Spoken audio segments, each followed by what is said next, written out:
Thank you for joining us. I think we're impressed that over the last 6 months, I think this is our 11th event, so about 2 a month, and we keep getting a lot of people and a lot of different people. So I think there's a need to hear some of the things that we're going to hear, even if they're not so easy. I want to first thank our hosts, David and Mindy, for opening their home and rearranging their furniture. We always open with a little Dvar Torah, or as Tirza told me, Divrei Torah. And I was looking quickly before coming here, and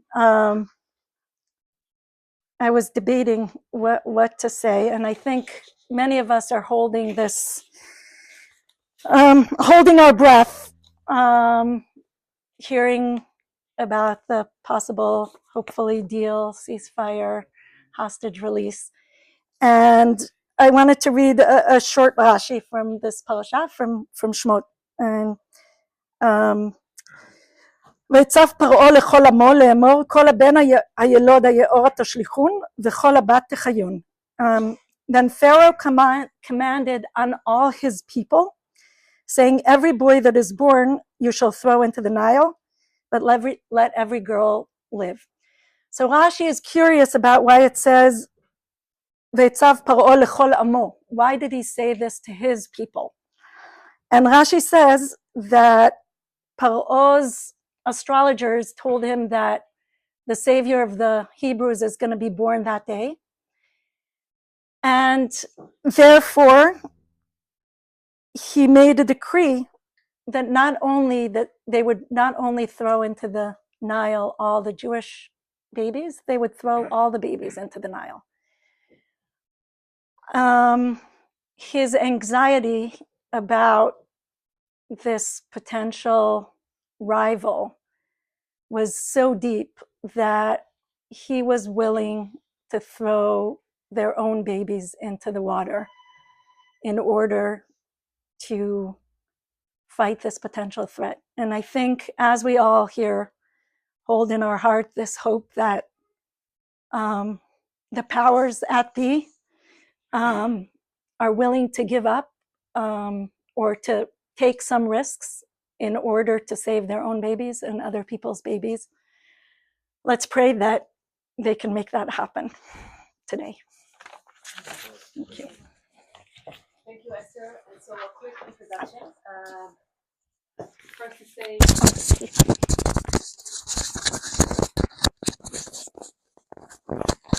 for those whose first time it is, just who we are 6 of us here. I think all 6 of us are here. Esther, myself, Tirza, we have Jonathan, Arnold, and Rachel and Adi. And we are members of several communities in New York and are organizing these conversations in order to have a place where we can have a critical kind of conversation and also to know what is happening and to be able to express things. Ideally, this would be happening in our formal Jewish institutions. And as long as that's not happening, we're holding them here, and we're very thankful to our hosts and the many hosts of the different events. As Esther said, this is a fragile moment of the possibility of a halt to the war, of a release of hostages, of the return of displaced the population of Gaza, especially the north of Gaza, and a withdrawal of the Israeli military from Gaza.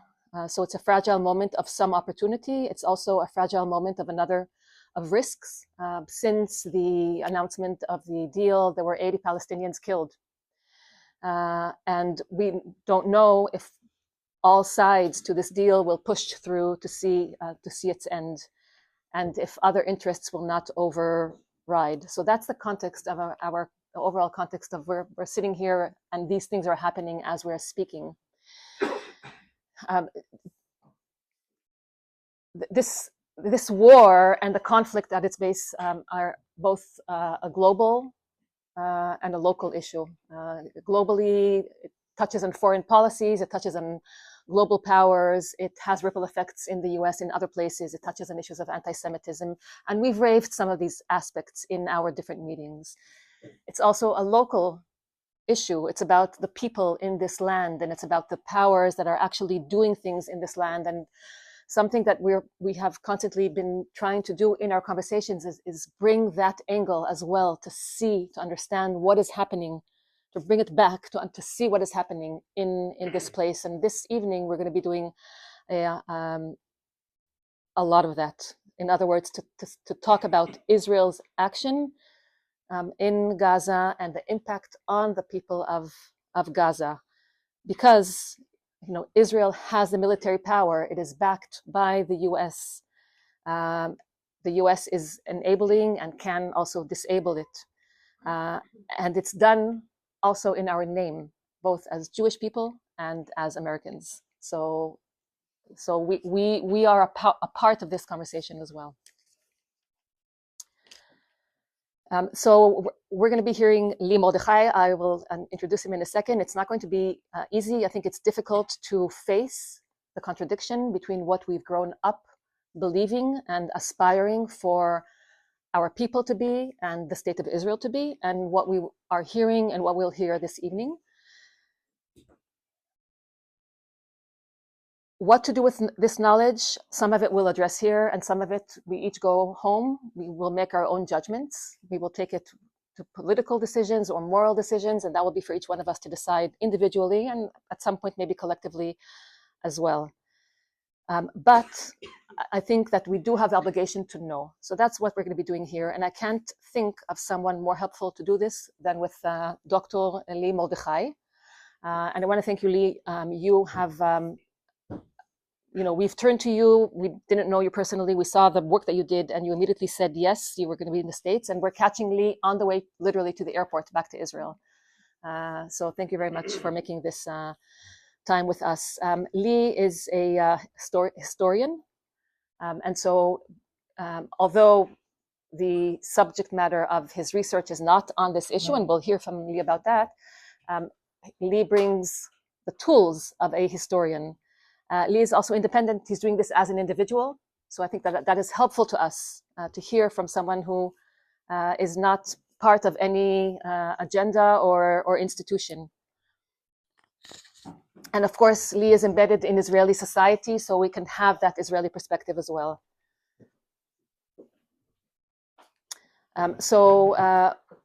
With that, I'll turn it over to Lee. I'll just say that we'll do something a bit different than we did in previous times. Lee will give us a presentation, and so we'll be using the screen, and Lee will present. We will invite, if you have kind of burning questions along the way, we can take a couple of questions, so that's more of a conversation from the start. We can do that as well. Just before we start, there are 4 bathrooms in the apartment. The nearest one is in the room adjacent here. Go to the window and take a right. That's the most public, but there are 3 other bathrooms in bedrooms if that's occupied. Thank you. Thank you very much. Very important.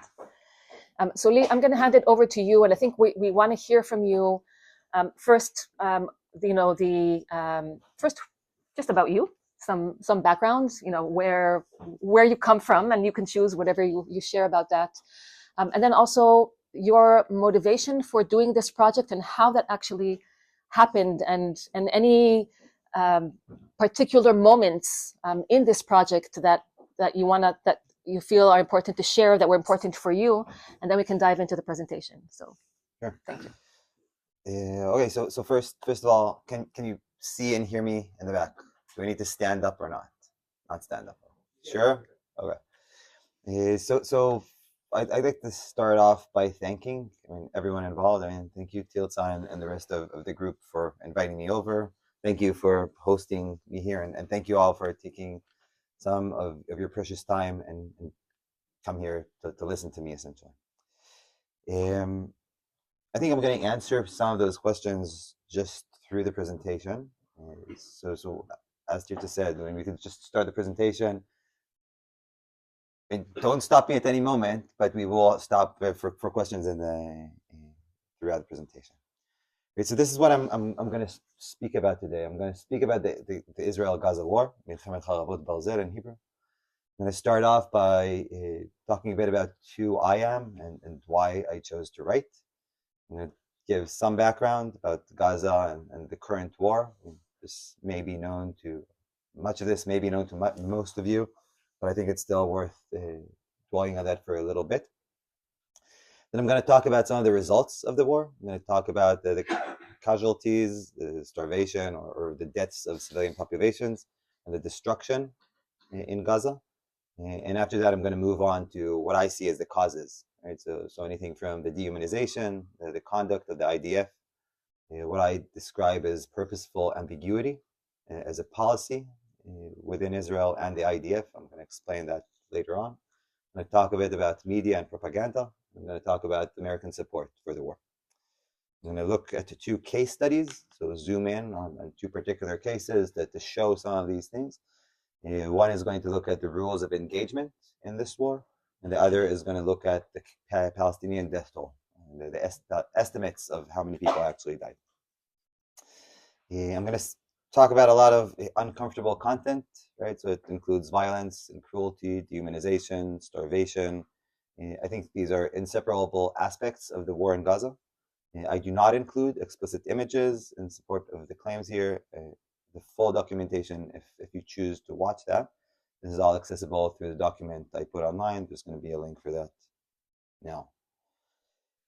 Okay, so how did I end up here?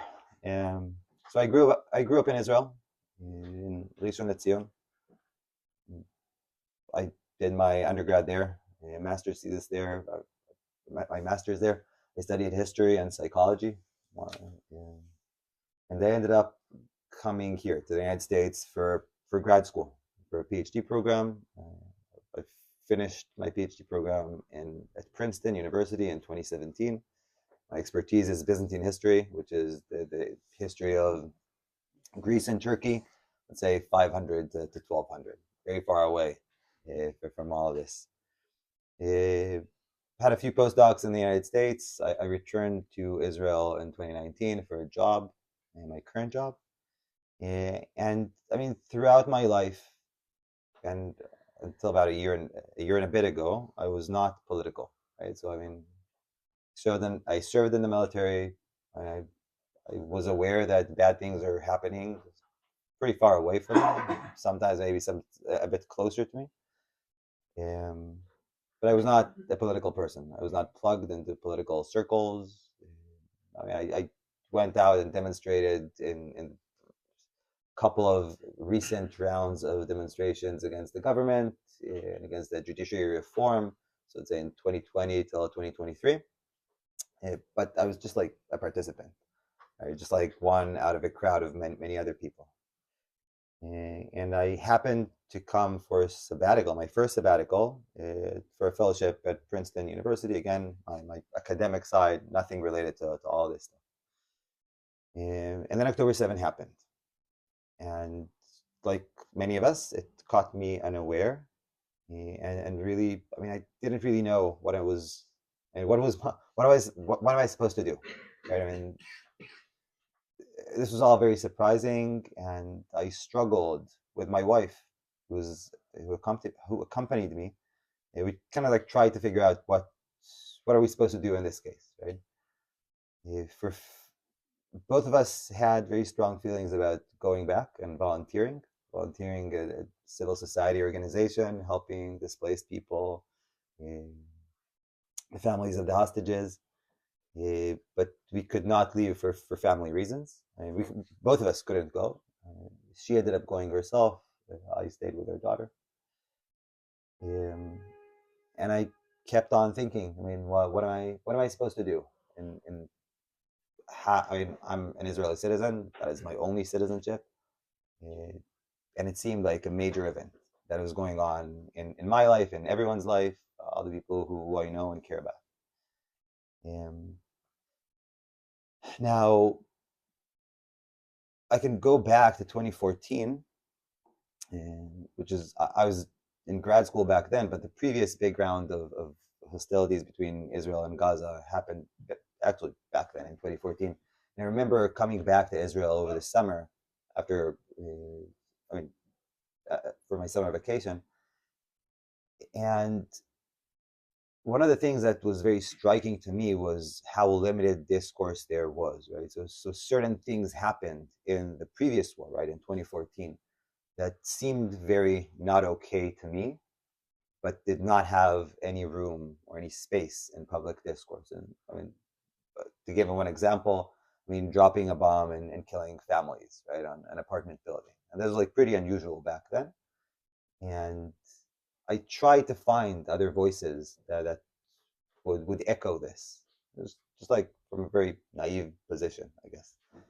And I couldn't find any. I couldn't find any in Israeli society. I mean, again, I was not plugged. I was not connected to anyone. This is just like me and my moral issues, my conscious issues. But I mean, I'm telling this part of the story because from then on, I mean, I actively tried to find other voices that would be more fitting to what I thought was just and right. And to abbreviate this part of the story, I did find some of these, and that meant that when October 7 happened, when my wife woke me up at like 6:30 a.m. and told me something big is happening, you have to see this. After looking at like the standard Israeli media websites and the WhatsApp groups, many WhatsApp groups that I've been in, I mean, both with regards to the family, friends, but also, I mean, some of the groups that developed around the demonstrations that I mentioned earlier over the past few years. There was limited information there, and I quickly switched to the alternative media, and I saw a very different story that was already being told. The example, I mean, that was clearest to me was that when Ynet or Ynet News, right, like the most popular Israeli website, said something along the lines of some Israelis might have been kidnapped into Gaza, might have taken hostage into Gaza. I mean, that was the Israeli discourse, but on the non-Israeli discourse, I was seeing video after video after video of these people. I mean, of soldiers, essentially, soldiers and civilians being taken hostage. Right? So there's like this mass discrepancy, this contrast between both discourses, which actually continued from then on. And as someone who tried to stay in touch with both the Israeli side and the non-Israeli side, whether it's American, whether it's alternative, I mean, or kind of like somewhere in somewhat of both, I pretty early on tried to bridge those in different ways. And one way was to try to talk to people, but nobody really wanted to listen. And none of the people I knew really wanted to listen at the beginning and hear how what we Israelis don't actually see or hear within our discourse, which is part of the war, and I think it is important. It was important, and still is important to know. Yeah. And again, to abbreviate this part as well, it took me a couple of months, but at some point in December, and I can go into more detail if anyone is interested, I figured out that it was my role as an academic, partially disappointed by other academics who were not speaking out and up as I thought we should, to speak out, just like state what I want. I mean, what I've been seeing, and just record that publicly in a public way. And that's what I've been doing since. It's been I first published online in social media early January, early January 2024. And I've been working on this document that you can now access through this website. The website is actually new from about a month and a half ago. A document that is currently very long. So I think it's like, and the last English version that's published, I think, is 120 pages, like 1,500 footnotes. And I have a lot more information that I'm collecting and slowly putting online as well. It was in the email invite. Yeah, you can also scan the QR code. And just to say, it's pretty easy to access in the sense that it is divided into different subject areas. So it's not, don't scare people. Like if you don't read 120 pages, you can really look at different issues. Yeah, I don't think you're expected to read the entire thing at this point, but I think it is useful. I mean, from my perspective, this is a public service. Right? It's a service I provide the public. I mean, all voluntary. I mean, I see this as my obligation as a citizen and academic, Israeli citizen and Israeli academic. So I use the tools I learned and during my studies here at Princeton, the tools I use, critical thinking, reading carefully, evaluating sources. I mean, my work is perhaps my standard day job, right? It might be different with regards to the subject material, but the kind of problems, the ambiguity of the sources, trying to figure out and tell a story out of disparate pieces of evidence, that's actually pretty similar. So I felt very comfortable kind of moving into this and kind of like learning as I went. And I can talk a lot more about this as well. So I'm speaking and writing as a historian, as an individual historian. Right? That this is my place. From the beginning, I have been looking and continue to look for criticism, people who disagree with me, looking for alternative facts, which I evaluate in the same way. This has not been a pleasurable year, but I think it's important. Again, it's important, and I think I happen to be in the right place in the right time and able to do all this. My commitment is to truth, the truth as I understand it, to evaluate the truth as well as I can understand it. And it's a process. It's a learning process that I've been gone through since, over this past year. So I mean, this document has come out in 6 versions. This is I'm currently publishing the 7th one in parts, and each time I get a lot of feedback, and it's a very long process of reading that feedback, reevaluating, trying to understand. For the academics and the audience, it's kind of like public peer review. You want to stop for questions, a question or two now? I think let's go on and let's hear a bit, some of the analysis. Okay, so Gaza and the context. Gaza is a tiny area, about 365 square kilometers. The population of Gaza is 2.3 million people. All these people are living in overcrowded conditions. I mean, density is more or less like Singapore and Hong Kong at that level. About 70% of the population of Gaza descend from Palestinian refugees from 1948, from that war. And Israel has occupied, controlled Gaza since before the war. So Israel controlled the borders, the communications, the electricity, the water, the population registry. That's important, even before the war, right? So several international actors, including some in this country, have considered Israel an occupying force, and that definition is important because that also determines the obligations of Israel to that area, or specifically to the civilians living in that area. Israel was also defined as an apartheid state by a series of human rights organizations, specifically Human Rights Watch, Amnesty International, B'Tselem. I mean, these are like the big 3 that discuss this. On October 7, 2023, Hamas and other militant groups, Palestinian militant groups, attacked Israel by surprise. About 1,195 people, 815 of them were civilians, were killed on the Israeli side. About 251 people, mostly civilians, were taken hostage to Gaza. Now, this attack involved war crimes and crimes against humanity. The definition, brief definition, is I placed it over here. And I think we can stay there, but I think we actually need to understand, as a historian, right?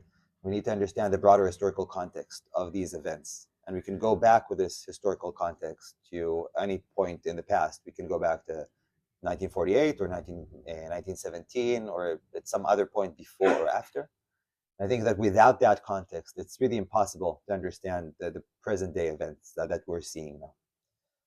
I would also add here that on both sides, any past injustice that one or that the other side experienced, and there have been a lot of past injustices, these do not, I believe, these do not justify any further injustices in the present. So what are the results? Over the past 15 months, Israel has killed many Palestinians in Gaza. The official minimum death toll is 46,645 Gazans who have died. This is about 2% of the population of the Gaza Strip.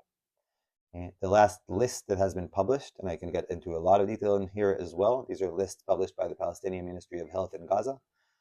These are lists of names of people who died with some basic information. So their ID number, their sex, their age,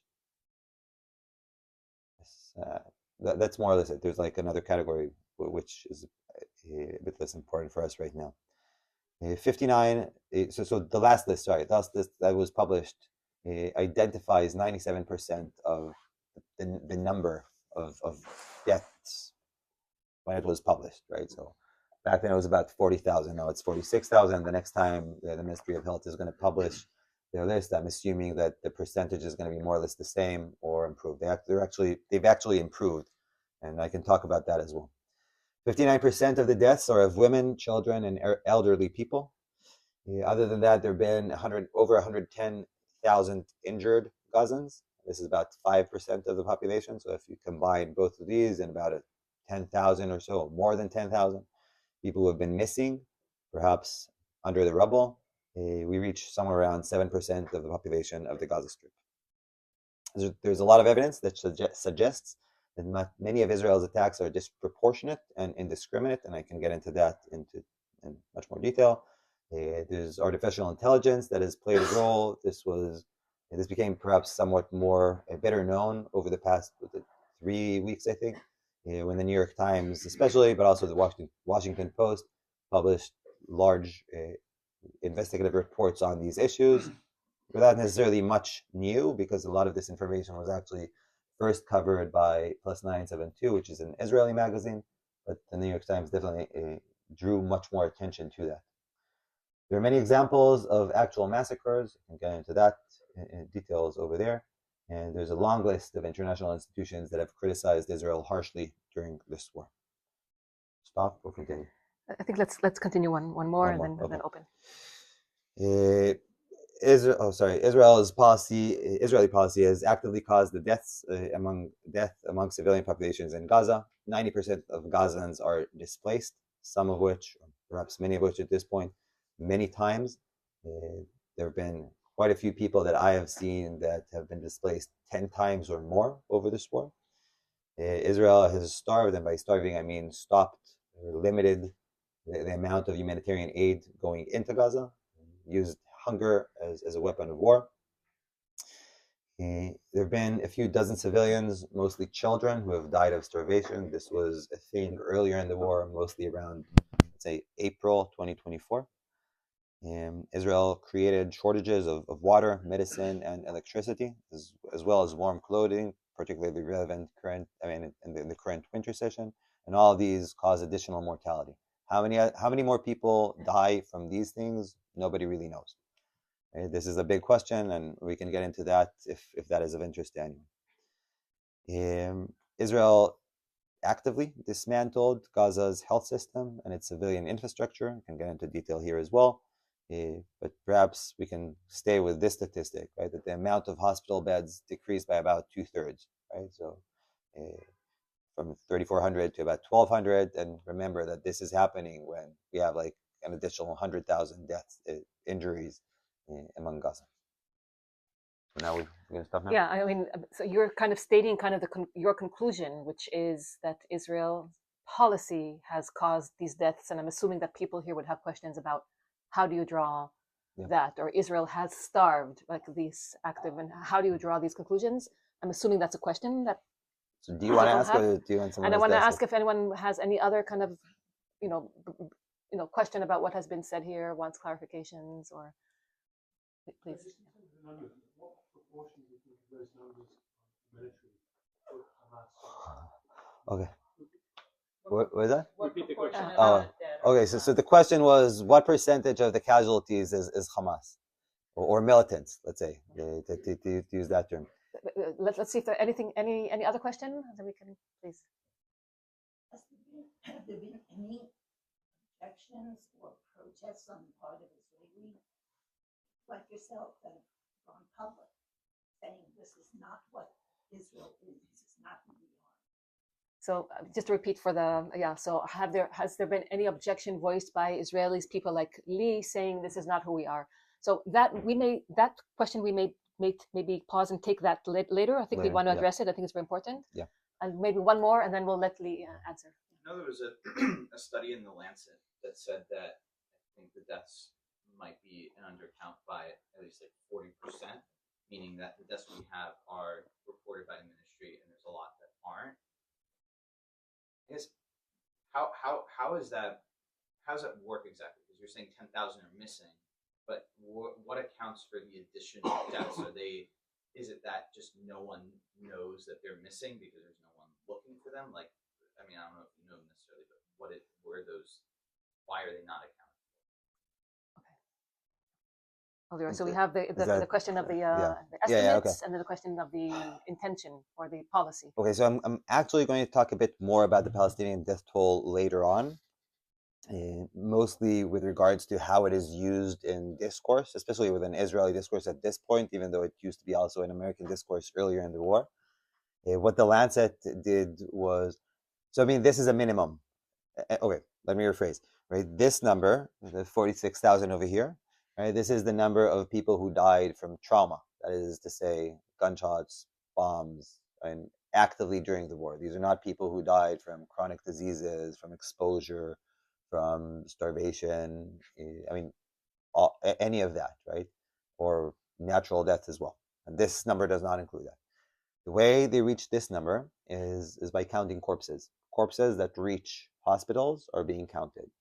I think it is very clear to anyone involved in this that there are many, many corpses that do not reach hospitals.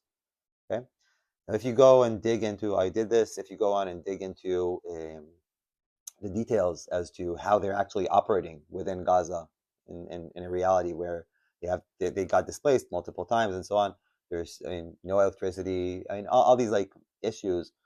I think it's pretty clear that this is a partial number, and the big question is how much bigger is the actual number first of people dying from trauma, so direct like violence during the war, and beyond that excess mortality. So how many people are dying in general over this time frame? And for both those other numbers, the quick answer is nobody knows. The Lancet piece that came out a week and a half ago, if I remember correctly. It's an Yeah. updated, Yeah. There was an older one also. Yeah, okay, so the older one was actually not very convincing or good. The one that came out now was the only case I know of that someone had like an actual methodology, like a serious methodology, and they went on and checked and evaluated the number of the death toll, right? Now I can say from an academic perspective, not related to this, my actual work is environmental history. I work on pre-modern disasters as well. But I've looked at disasters and death tolls, both in modern times and in previous time. And the numbers would always be political. There's no way to avoid it, right? Once you start estimating, it would always be political. I would argue that the Lancet is the best estimate we have if you want to move into estimates from, if you want to move away from facts, from hard facts, as in corpses, physical corpses, to an estimate. And what is the estimate of the Lancet? 41% higher, right? So this is a range. I think it's like somewhere around 65, 66,000 and like a range between them, right? So that is correct as of June 2024, right? So it's clearly more than that. But the question is how much more, we don't really know, right? So that's... And the Lancet wasn't excess mortality, it was Yes, violent just deaths. trauma. Yeah, the first Lancet piece that came out over the summer, if I remember correctly, or maybe the spring, that was like a much vaguer mortality. They essentially just multiplied by 4, if I remember correctly. They talked about And that was 180. not, that was okay. It's like fine, but to me that was not convincing. It was not convincing as a methodology. And here they actually, the new one actually have a methodology. And you can debate the methodology. People would do that. That's fine. But that's robust enough for me to reflect upon this seriously, as opposed to previous estimates. Okay, so that answers this. You said this number is arrived at by counting corpses, but there will be corpses unrelated to the war also. These are corpses of people who arrive at hospitals with wartime injuries. Right? This is how things are being portrayed, and this is pretty consistent. I'm going to get later to the question about the reliability of some of these numbers and the doubts that were raised and who raised them and why are they raised. I can get into that. I will get into that near the end. But before I continue, I would also want to take the other question about how many of these are Hamas. The quick answer is again that we do not know, right? The numbers that are being thrown out there come from the Israeli side. The current number is 17,000. That number was first. Can you clarify? 17,000? 17,000 militants, Hamas militants, Hamas and other militants. This number was first declared in mid-August, so I think August 15, 2024. It has not been updated since. Okay? This is the number we've stayed with since mid-August. This number has increased by about 6,000, but no one has updated the 17,000 number. How do we reach the 17,000 number? Nobody knows. Right? This is I would argue that this is a talking point. There's no methodology. There's no way to prove this. If you look at, I could actually, so some people have tried to look at these numbers, and let's put it mildly, they're not very robust. Right? I can give two examples off the top of my head. One was a piece, a UN report, if I remember correctly, from April or June, that looked at all the named Palestinians that were killed, that Israel declared that these people were terrorists and they were killed as terrorists. Back then, there were probably like 20-something thousand Palestinians killed, and that report found 74, if I remember correctly, but less than 100 named Palestinians. Then, if I remember correctly, also in February, I think February 2024, the BBC fact-checked the number that the IDF presented. Back then, the number was 10,000. And what the BBC did was they looked at all the communications by the IDF spokesperson. Right? So they looked at all the videos that were released until that moment in time. And they found, if I remember correctly, only one video in which there was, or very few videos, I can't remember, it had clear indications of militants being killed in the videos that the IDF released. And they also went and tried to count all the places, all the press releases where the IDF had specific numbers, right? So we killed 5 terrorists here or 12 terrorists there, right? So they added all this up. They reached 714 or 700 something, right? Other than that, there were also a lot of cases of some, few, many, dozens, hundreds in a few cases. But those, it was very difficult to count those. Right, so for people who try to dig through and understand the facts, who's actually being killed, it's very difficult. I don't know. Maybe that's true. Maybe it's not true. I think there is evidence that people who have been declared as terrorists, quote unquote, are clearly not terrorists. There was a report in Hebrew. I don't think it was translated. Maybe it was. I don't think it was translated. But about a month ago in Haaretz, about the Nitzarim corridor. This is like the corridor that splits North and South Gaza. And they spoke to like a bunch of soldiers there. One of these, I think it's like an officer, he tells the story that they killed essentially anyone who's like moved in the area of or tried to pass some line. And they ended up getting 200 corpses in this particular case. And they collected all the corpses, photoed them all. The IDF spokesperson declared that 200 terrorists were killed, and after all the images, all the pictures of these corpses were sent back to military intelligence, the number of people with actual Hamas links was 10. Right? So is this anecdotal? Maybe. Is this representative? Maybe. I don't know. Right? But I can say that the 17,000 number is not robust. It's an estimate. How many forces were known to be, or how many brigades did Hamas or beginning of the war? How many people in those brigades versus how many difference between the number of Just for the microphone, the question is there another way of estimating the number of Hamas militants killed by comparing with numbers before the war? Those numbers as well. And once you dig into the numbers, in many cases, this is I'm academic, right? This is kind of stuff I do. How big was Hamas before the war, right? You have estimates, but where are they coming from? How are they trustworthy? I don't know, right? This entire thing with battalions and stuff. I think having watched many, I guess hundreds at this point of videos by Hamas as well, they're all more or less the same, right? It's like very small units, 1, 2, 3, 5 people, kind of popping up, shooting something, and usually running away afterwards, right? So it's not. This is not like battalion against battalion, type warfare. It's guerrilla warfare. I mean, this is essentially how it is, right? So there's a big question here about, are we kind of like projecting our understanding of warfare on that side? I'm not sure that actually works, right? So That works both ways. I mean, isn't always this confusion about, is someone who works for the health ministry of Gaza and all these people? I mean, people are working for Hamas in their civil jobs, right? And they may be playing two roles, right? It's not. I don't think it's all fuzzy, isn't it? I mean, once you move into that area, I mean, that's like a whole other can of worms, right? I mean, so you can start off by saying, what about state officials, right? Let's start with police, right? Is police okay or not okay to kill, right? So most international, human rights organizations would say no. Israel definitely goes after these people as well.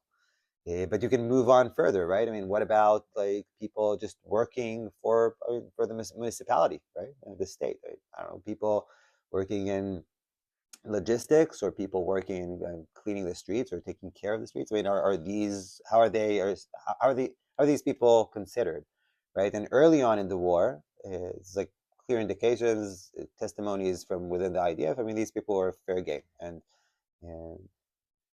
the AI piece that I mentioned earlier showed, and this evidence was corroborated like later on as well, that especially early in the war, between 15 and 20 uninvolved civilians, it was okay to hit 15 to 20 uninvolved civilians to get at any of these people, right? So not necessarily Hamas fighters, but policemen, municipal workers, those kind of people as well, right? So this happened early in the war. Things changed a bit after that, the beginning of the war, which was very lenient with regards to the use of firepower. Let's put it that way. We have Adi, and then I think we'll go on. Yeah. Also, the question about the About the intention. Yeah, I don't know if you want to address it now or you want to address it later. So, Adi, intention, and we're not forgetting your question. Okay, we'll deal with that.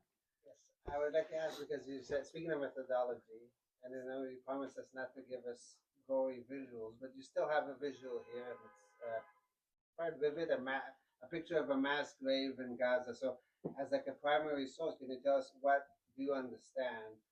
How do you analyze this kind of image? What do you understand from it? Who's buried there? What's the circumstances, the date, the circumstances of this burial, and so on? I'm curious about that. Okay. There have been many of these, right? It's the amount of material coming out. I mean, yeah, it's enormous, right? There's been an NGO working in Gaza that has claims to have documented. They provided some of these, not all of them. 130 mass graves across Gaza is like pretty early on. Right? In this particular case, these are Palestinians who've been killed. This is pretty early in the war. I mean, this would not happen anymore at this point. So I'd say this is probably from the first few months of the war. Further mass graves are different. And as to the gore, there's like, again, way worse, and yeah. Does that answer the question? Well, a lot, but still, do we have any idea who's buried there? Who's doing these logistics? I don't know. what area of Gaza? This specific image I don't remember off the top of my head, but I mean, there's like the links to these images on my document would usually, not always, usually have a timestamp which is close to the moment when this happened, and would usually also refer at least to the area in the Gaza Strip where this happened.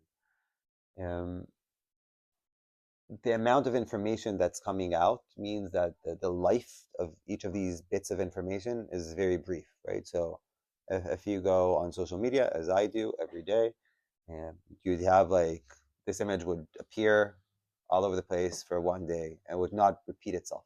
I mean, I can say that, I remember a lot of the images, some of them are very, very vivid. images and videos.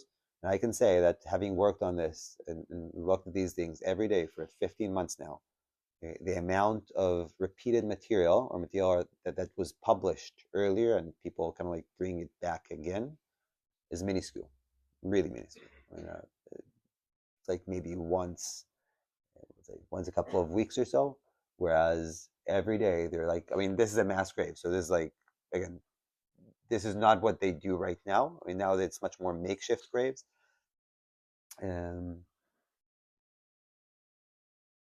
Yeah, I mean, so you just like would see dozens of bits of content like this every day.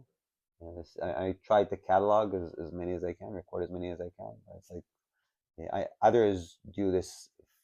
I mean, they're like I mean, I can go into this as well, but I mean, there's like an entire ecosystem and different people and organization institutions have like specific roles here. There are others who do this far better than I can, right? With many more resources, specifically for those who are interested in this kind of thing, forensic architecture. They geolocate and timestamp like these kinds of events, and they put everything on a map on like a time frame and so on. If I can just add, as a non-academic and someone who's trying to follow and understanding general context, you know, the dilemma as a watcher, as someone who's seeing this, do I ask questions about, you know, how did they have the energy to do this? While I hear those kinds of questions, and I think there's also a moral question about how do we absorb this? What do we think? Is it about a place of empathy, about understanding what must go on with the family that's in a tent that's been bombed and they had 3 hours to find a way to dispose of the body? A place of empathy, or is it a place of gathering information? I want to understand, you know, to the comma about the data of it. So I'm just kind of sharing my own dilemma as someone who's not doing the study that you're doing, but just consuming the information. I mean, I think perhaps this would fit into the dehumanization, because for me, I mean, that moment kind of like reflected a lot of these doubts, right? So early on, I started seeing videos and images taken by Israeli soldiers uploaded on their social media of different kinds of dehumanization, right? And these would range from soldiers dressing up in women lingerie, as like a joke or some sort, to people demolishing houses, homes, buildings, and dedicating those to, I mean, their friends, family, widespread looting. I would see all of these. And at the beginning, it was very easy for me to say, you know, I mean, this like bad apples, right? And it's like, okay, this one person did it, and here's another one, right? But when I started seeing dozens of these different ones every single day, I mean, okay, maybe one of them is faked, right? But I mean, there's so many, and there's so many independent ones, different people, different places, all over the place, and it all seems to fit like with the rest of the stuff I've been seeing. So, I mean, perhaps some of this evidence is, I mean, if I'm hearing correctly what you're saying, perhaps some of this evidence is not reliable enough, perhaps. But even if so, I mean, the vast majority of it is, and there is a vast majority. And it's difficult to convey how much information is out there, and it's all open in public. You just like need to know where to look for all this. Let's continue, because I think some will be answered. We'll have to. Let's. Yeah, it's in my booklet here. Using social media, this is like the first time historians are using social media. So just going back to the picture, like this one. Social media post by Israeli soldiers. The one of the mass grave, is that from an Israeli soldier? That one is not from Israeli soldier. Is it like categories who is posting? That particular one, if I remember correctly, don't catch me on this. This I think was like an official news report on this kind of stuff, right? Okay, this is like a lot of questions. One of the projects that is not live yet, but has started over the past month, is an attempt to create an online archive This is all volunteers by Israeli volunteers, both in Israel and in this country.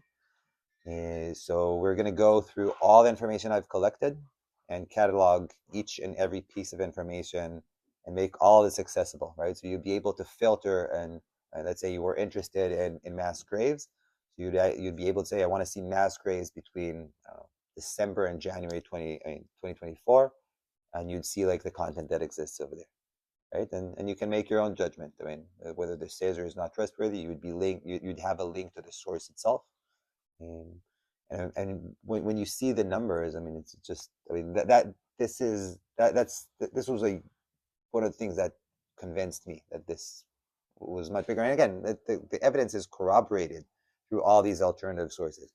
Social media in itself is not ideal as a source, but I do use it anecdotally, right? So I'm making a broader point based on a more reliable reporting by human rights organizations, by international institutions such as the UN and its different bodies, mainstream media as well. And then to show some of this stuff, I also draw upon social media to tell some of these stories. But the social media aspect is not a key part, right? You can take away all the social media and you're still going to keep, I mean, it's not going to change anything significant. And if I can add again from the non-professional side, you know, many of us have friends either directly in Gaza or friends in the West Bank or friends here who have family in Gaza. And there is so much information streaming from the people themselves in all forms, in visual, in letters, in poems. And so there's also that trove. Again, as a consumer of information, there's also the human output of what is happening. And I think that also affects how we look at such information. I mean, I can add on this. I mean, it seems to be of interest, so I can add on this that, I mean, I've made an effort to look at the other side, right? So there's like this, one of the genres of this war, before the war as well, is like something called Pallywood. You guys know what this means? Okay, so Pallywood is like this idea, the Palestinian Hollywood, right? And the idea underlying this is that many of these images and videos are somehow fake or created to create empathy or sympathy or elicit sympathy among viewers. And I mean, I've watched those videos that try to deconstruct some of these movies, some of the videos that try to deconstruct the Palestinian videos. I mean, this is not the kind of stuff I'm seeing, right? And I mean, yeah. And so I'm not saying there's nothing like this, but if there is, it's minuscule. And anyway, I mean, the extent of destruction in Gaza, and maybe that's a good time to move to this slide. I mean, the institutions in Gaza, right? The institutions that we would imagine are associated with social life in Gaza. I mean, they're not there, right? Whether it's the 70% almost of the buildings in Gaza have been damaged or destroyed, right? A lot of the area of the Gaza Strip has been evacuated, right? So I mentioned earlier, the entire size of Gaza is 365 square kilometers. The Netzarim corridor, which I mentioned earlier, was like this big strip of land that divides north from south Gaza, right? Back in August, it was 49 square kilometers, so roughly 1/7 of the size of the Gaza Strip, and it has been completely cleared of buildings, right? There's no buildings there. There are, if I remember correctly, 17 or 19 military bases that have been placed there instead, but everything that was there was destroyed. All the buildings that are 1 kilometer from the perimeter fence, or the border, the official border or semi-official border between Gaza and Israel, have been destroyed as well. Right. So this is the extent of the destruction that I'm showing. This image over here. This is from the UN. It's a UN from December. It's satellite imagery, and the red parts show destruction. Right. So essentially throughout the Gaza Strip, some places more, some places less, but a lot of this top part of the Gaza Strip, I mean, North Gaza Governorate, which is about this area from here up north. So there it's 80 to 100% of the buildings are destroyed, and you can see images, much newer images, more recent images than this one. This one was taken by Israeli soldiers. that show nothing, literally there. I mean, this is like, I think about a month ago, Bezalel Smotrich, Israel's finance minister, and he also is some role in the Ministry of Defense. He essentially tweeted an image showing the extent of destruction there. From an early stage, the civil infrastructure of Gazan society was I mean, destroyed in one or another way. It was targeted damage to universities. This is all very early in the war. The universities, libraries, archives, religious buildings, historical sites, schools, museums, cemeteries as well, also markets. All the hospitals in Gaza were attacked. 19 of them are out of service. 17 of them operate only partially today. 88% of schools were hit, often seriously or destroyed. About 70% of the roads in Gaza have been destroyed. It was a massive destruction. Some of the people who enter Gaza Strip, not journalists because they cannot do that, but some of the people who go in and volunteer, or officials, international officials who enter, have used the word apocalyptic on many occasions to describe what they see. This maybe goes to Ilana's question about like you say, targeted damage to universities, libraries, versus those places were hit. How do you address this issue? I mean, you can look at that. I mean, this is a similar question in a sense to the amount of journalists or doctors that are being killed, right? And if you look at any of those categories, right, journalists, doctors being killed, or buildings being destroyed, you would assume that there would be all those are, there's a clear bias in the amount all the universities were damaged or destroyed, I think by December or January 2024, right? So I can't say for sure why each and every one was destroyed, but at the end of the day, that's the result you see on the ground. And you see there's at least anecdotal evidence of some of these buildings being gleefully destroyed and videoed by, this is like IDF soldiers. I think I found a specific image that there was a question about if this is the one. Oh. Just because I know that people were asking, is this the image that you used? Yes, that is yeah, there's an image from Reuters. It was it says November 22nd, 2023 in the southern Gaza Strip. So that's the image that there was a question about. Yeah, that's, well, I'm just saying there was a question about when the image was. It's a mass grave. That one, right? Yeah, that one. That's the one that there was a question, where is this from? So how come this wasn't in the American media? Sorry. Wait a few slides. Let's see. What is that? You can't see that screen. Oh, I'm sorry. It's a mass. Oh. It's a mass, like a channel filled with blue bags of corpses. Okay, you're the boss. You tell me if you want more questions. No. Let's go on. Okay.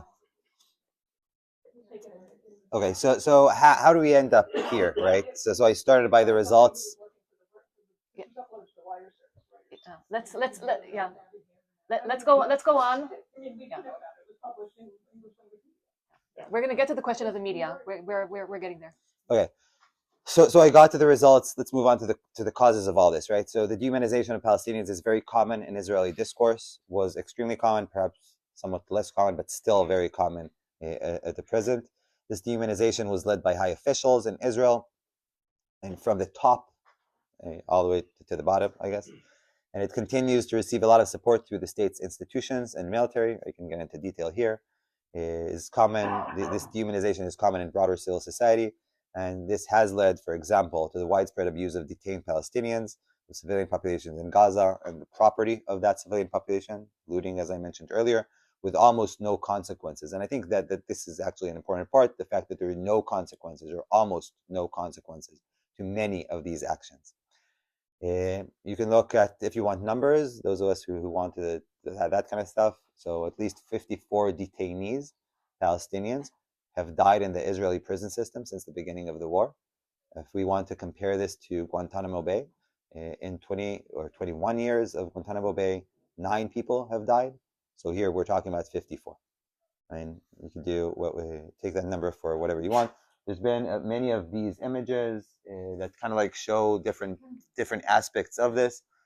So this image here, for example, earlier in the war, there were a lot of Israeli soldiers who used images such as this or other images showing the destruction, also sometimes death in Gaza, and sometimes captives on their social media and also on dating apps, both straight and LGBT. This was like a big thing. I think this is part of that, I think.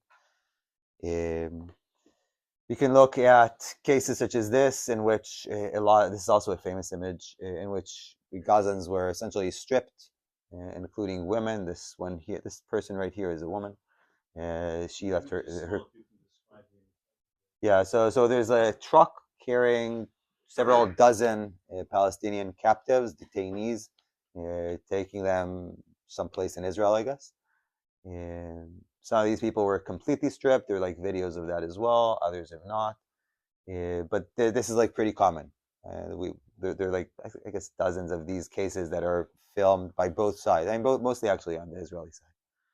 This one over here was a part of a video of an Israeli soldier who is walking inside a bus filled with Gazan detainees, all blindfolded and zip tied with their hands, and he forces them all to repeat after him that they're all going to be slaves to his family forever and ever.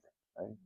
So this is stuff that people are putting on their own social media. Right. So it's like, and you can look at Sde Teman. Sde Teman is a detention center, kind of like on the outskirts suburbs of Beersheba, pretty close, not very far away from Gaza. And that drew some more attention. This over here is from a piece from CNN based on descriptions of whistleblowers, Israeli whistleblowers who were inside there. All this evidence has been corroborated on the Palestinian side, but this is a part of what passed as a hospital there, in which detainees were tied in their hands and feet, blindfolded, and they just like laid down there for days and days, force fed, and almost naked except for a diaper. No painkillers. I mean, it's like pretty horrible stuff. I don't think I need to get into detail. If anyone is interested, this is a CNN piece. This was like covered pretty frequently, let's say April, May, and June. It drew a lot of attention back then. Do we answer questions? Ilana, yeah. To the extent that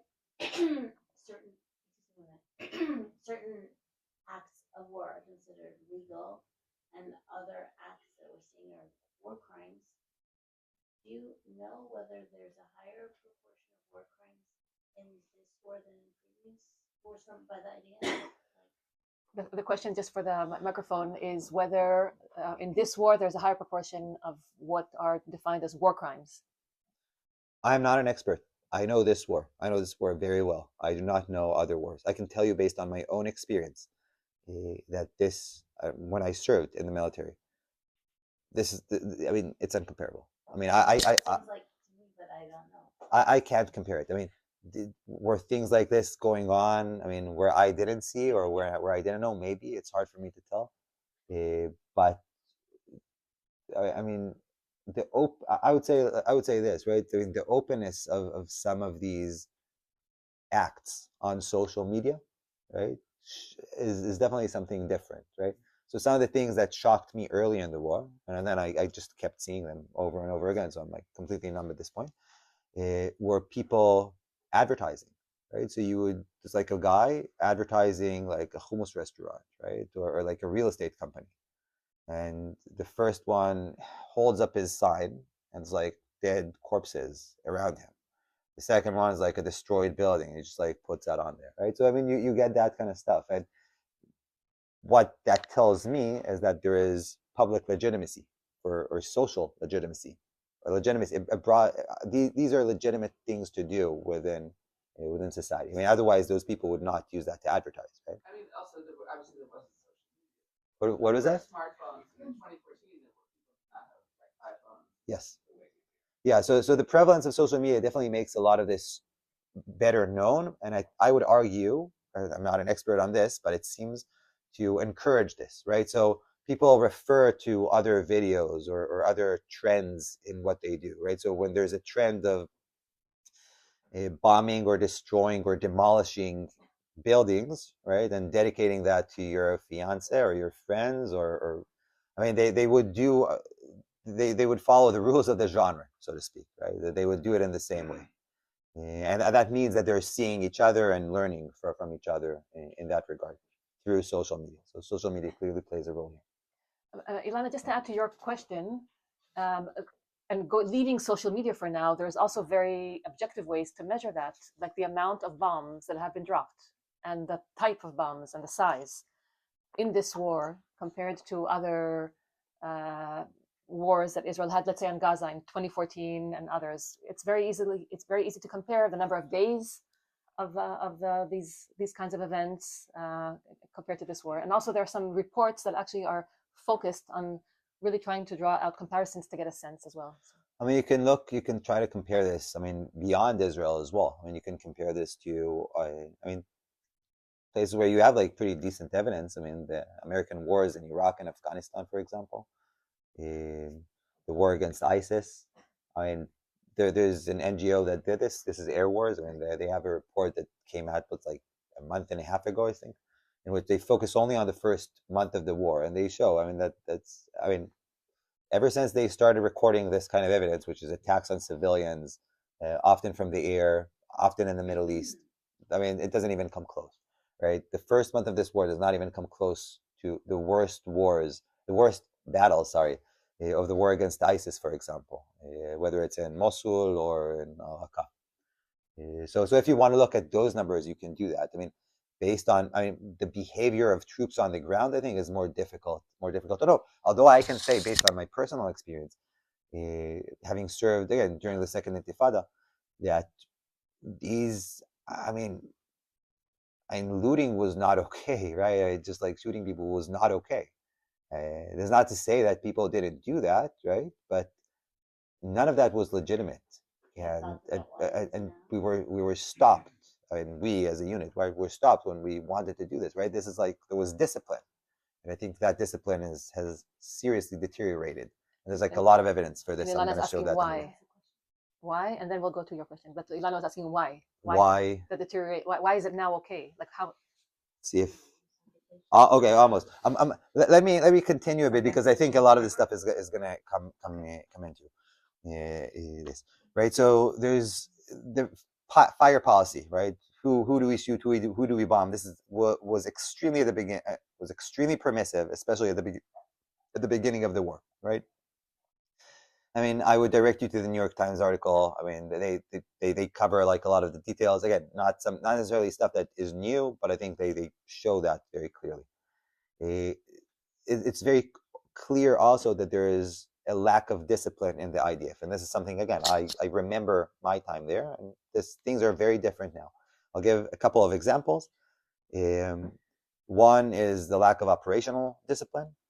This is in Hebrew, but this piece is basically talking about, maybe you guys have heard this like public archaeologist type person who was like brought into Lebanon, got killed, got another soldier killed as well, in like a fortress in South Lebanon, and it's like not entirely clear until now, really. I mean, what exactly was he doing there? But he was there. I mean, he this was not the first time he was there. Let's put it that way. And you could go to Daniela Weiss, for example, who's a big settler like leader. She stated that she was in Gaza every single week since the beginning of the war. Who's taking her in there, right? I mean, how is she getting in there? And like these kind of questions kind of show the problem. What this over here is, this is a patch. This is a soldier with a patch of Messiah, right? Is associated with Chabad usually. And there are a lot of soldiers kind of like wearing these patches. The IDF chief of staff, Herzi Halevi, there was like some I don't know, this got some media attention when he went on and took one of these patches off a soldier, right? So there's a big backlash against him doing that, even though technically these soldiers are not supposed to have this on their uniforms, right? This is like a religious symbol. It's not supposed to be there. And I remember 2 days after he did that, and this again got public attention. I was driving on a road, like one of the roadblocks between Jerusalem and Tel Aviv, and it was like the 2 female soldiers who didn't really stop my car, but allowed me to pass. Both of them had these patches exactly on their like chest, on their uniform, right? So I mean, the point here is that it's very difficult, if even possible, to enforce this kind of discipline, right? This is a very basic discipline, right? So other parts of discipline as well. I mean, there's also, it's very easy. I mean, there's no attempt to maintain military information or keep military information secret, right? So a lot of these soldiers, for example, would be very open and discuss their units, their names, their friends' names, and so on. What this here shows is an image from a 40-minute documentary that a Palestinian journalist put together, all based on one individual unit. It's called the Ghost Unit. It's a unit of snipers. And he went on and traced, all based on open social media of these people. There, I mean, anything from like their Facebook to their WhatsApp groups, and he could come out of that small exercise with all their names, their nationalities as well, where they were at every single point. Now, as someone who's served in the military, I mean, this is not, you're not supposed to do this. You're not supposed to like make all these things public. And the fact that they are public and that none of this stuff is being enforced is also points to this lack of discipline. There's lack of de facto enforcement of discipline, whether the military command is unable to do this or unwilling to do this. I'm kind of like in between, I'm not sure. But when you look, I mean, one good example for this is looting. Right? So looting was very, very common, as in on Friday evening, there was a segment early in the war of a person just looting a Palestinian home and taking it with him. And this was like aired, and it's like all okay. Right? So if I remember correctly, the first time the IDF tried to say, you know, we're not supposed to do this, it was 4 months in. And that clearly didn't really make much of a difference.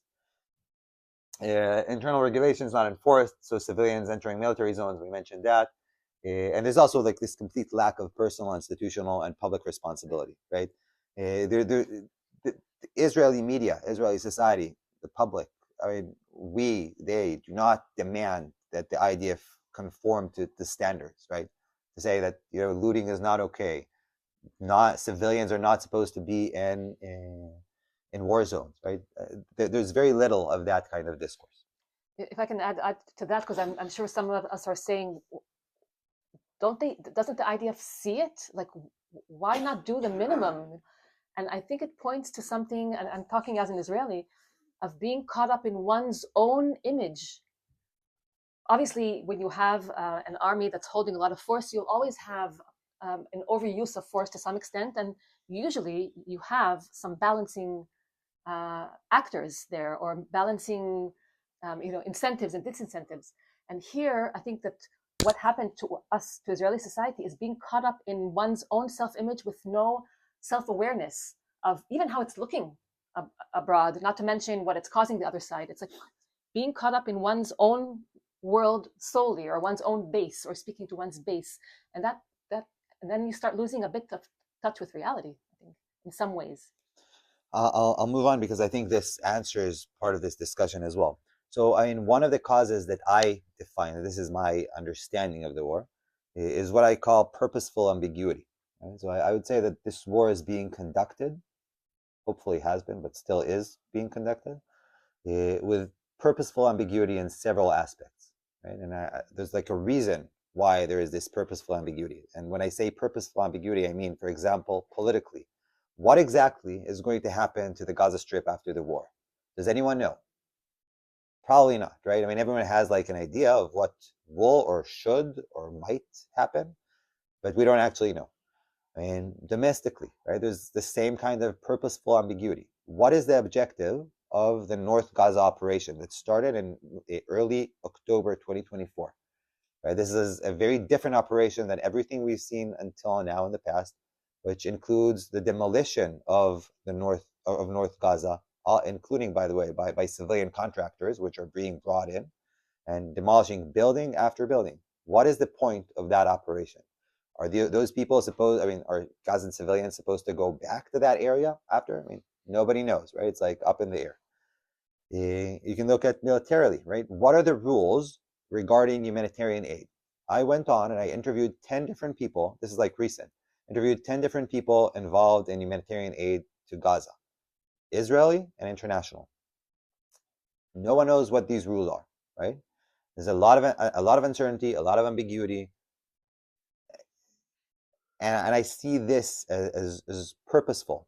Now, the reason why I believe this is the case is because it keeps everyone happy, so to speak, right? So it allows those IDF soldiers, for example, who would rather, be perhaps less moral and shoot to kill whoever they want. It allows them to do that. There's no accountability. There's no enforcement. So they do their own thing within their unit or their small territory.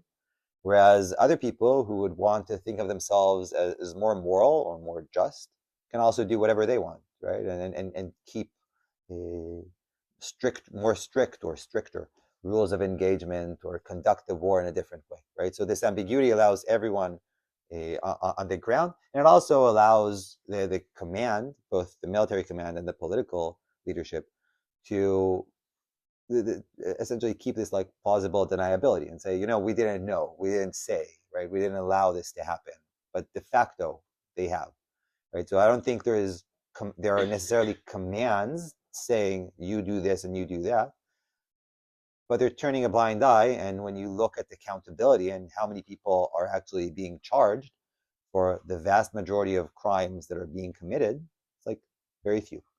And I think there's like 70 back in the summer of 2024, there were maybe 70 open investigations as to everything, right? So you can look at the number of people who died in Israeli captivity. That's almost that number, right? And so clearly, this stuff is not, from my perspective at least, this stuff is not being dealt with. Both Israel and the IDF control the information coming out of Gaza. Israeli and foreign journalists cannot enter the Gaza Strip since the beginning of the war. This is, I think, unheard of in any other war zone. 15 months now. All the information coming out of Gaza is not.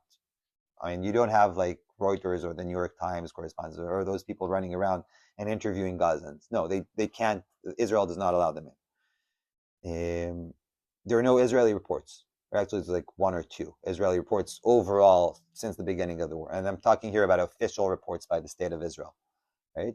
You would expect that there would be reports on, for example, what happened or didn't happen on October 7th, but there is no such report.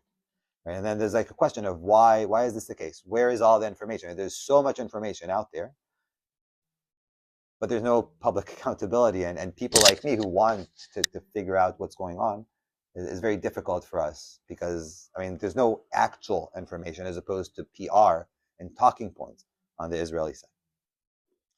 This kind of refers back to, this is a 17,000 terrorist that I mentioned. This is actually, he was a piece from August 15, so I remember that one correctly. The information we have is not consistent or detailed. I think we discussed that a bit already. The IDF spokesperson provides a lot of PR, but very few facts if you want to look at it. And I think an interesting alternative here would be to consider, of all places, the Russian Ministry of Defense, right? So Russia, not a democratic country by any standard, right? But still, every day in the Russia-Ukraine war, they put out a list. This list says, these are the fronts of the war that we've been fighting. In this front, this is what we did. We killed such and such Ukrainians. We destroyed this and that tank or APC or material or whatever. Now, these numbers may or may not be true, right? I'm not an expert. I can't tell if those numbers are true. They're probably inflated, like all these numbers are, right? But at least there is that accountability, right? At least they feel that they need to put those numbers out there. For domestic consumption, we do not have that in Israel. And personally, as a citizen in Israel, I would rather know at least what the official numbers are, official information is, right? Beyond the talking points, the standard talking points. Let's just stop here for a second, because you're gonna have to get on the plane Yeah. soon. But if there's anything more that you want to run us through, and otherwise we can maybe take a few more questions. Okay, so I'll try to go very quickly now. Okay, rules of engagement.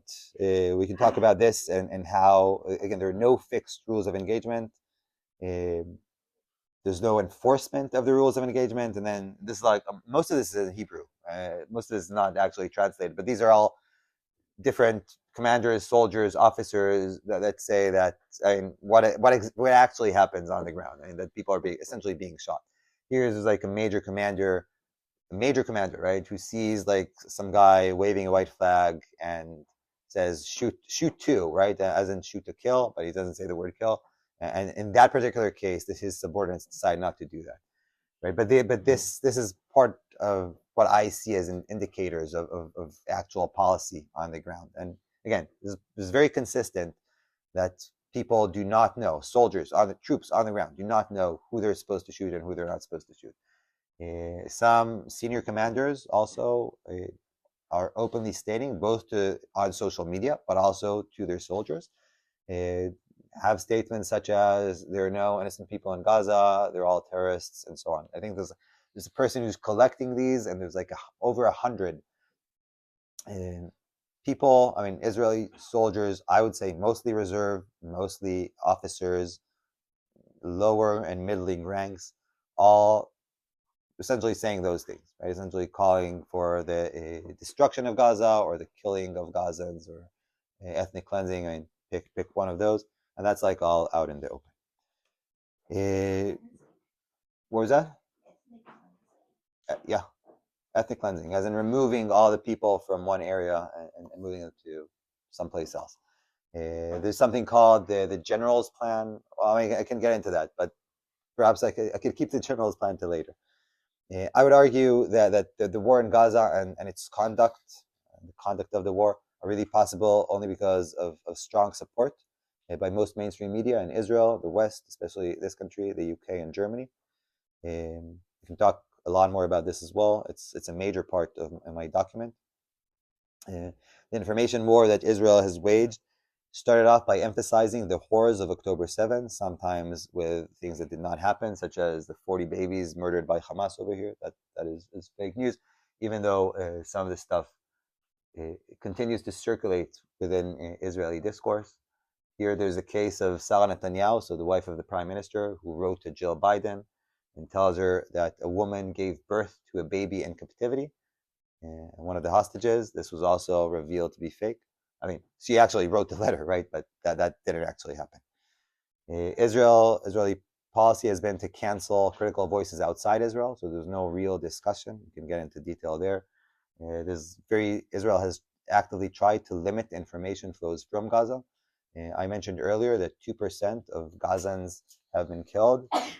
With regards to journalists, several months ago it was 10%. Right? So there are a lot of journalists being killed. There are journalists who have filmed themselves getting threatening calls by the IDF, telling them to stop reporting or to report less. They sometimes report getting like messages that with their specific location, as in to say, we know exactly where you are and we can get you if we want to. So that kind of stuff is happening as well. And the lack of external voices, we already talked about that.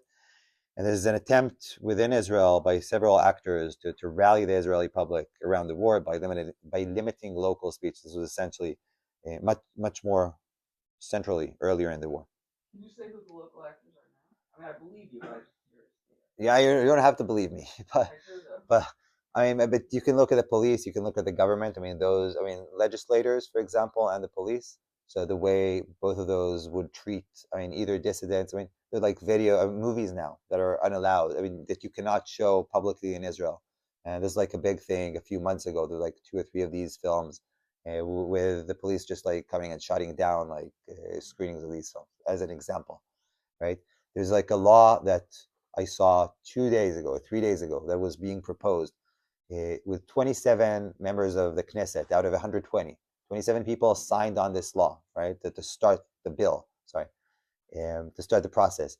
and this said that anyone who states that Israel is committing war crimes, as in Gaza, would be liable to a massive fine of up to $125,000, for example. Right. So this is essentially what I'm doing right here. Right. So we'll see what happens with that. What is that? Yeah, of course. It is what it is. I mean, yeah, I could talk more about like the personal angle afterwards if anyone is interested in that stuff. But Lee, you're gonna have to choose. There isn't a lot. There isn't a day after. Okay. You have just a few minutes. We can stay. But, okay. Again, there are few attempts to critically examine the facts on the ground. I mentioned earlier. I care about the facts. I mean, this. I don't care about talking points. I mean, it's very easy to talk about talking points. I'm not interested in that. I want to see the facts. I want to see actual evidence. We can talk about evidence if people are interested in what remains of the Q&A. Okay, so I guess that we can move on from this. All of this is all only possible by U.S. support, right? Without American support, this war would not have been waged. Definitely not in this way. I would argue not. I mean, would stop far earlier. And American support is manifested in different ways. One is material support, and this is mostly weapons. So almost $23 billion were of of weapons were sent, or material, not only weapons, was sent from the United States to Israel. This piece over here from an Israeli piece, I'm not entirely sure how. Okay, we could talk about this if anyone's interested. But this states that 70% of the war costs of Israel are funded by the United States. And they're actually talking about material, not about like the overall cost, or they're not like paying for like the reservists and stuff. But it's still like very significant with regards to how this war is being waged. The United States is the source of 78% of the arms that Israel imports. There's been military support by troops on the ground in Israel, around Israel, to defend Israel. So that's been important. Diplomatic support, I think this is like, should be pretty obvious at this point, both in the United Nations Security Council, but also with regards to other bodies such as the ICC, the ICJ.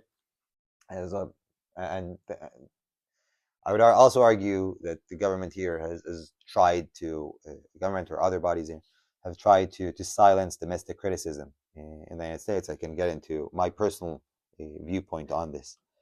Yeah, and we spoke about the Palestinian death toll, so I can get into this in more detail, but I mean, it's kind of like more of the same at this point. So, yeah. Other questions? Okay, yeah, I know that you were waiting to ask. Something about the civilian, but I'll move to something else that might be more in your purview. Yeah.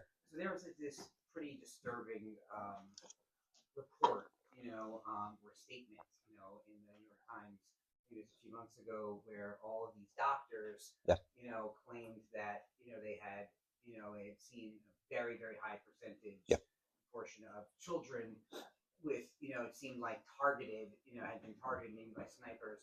And I've seen various interviews with snipers, and I saw one even in the Ghost unit. They somehow lured this American guy, to talk about everything on camera. Brag about all his kills and everything.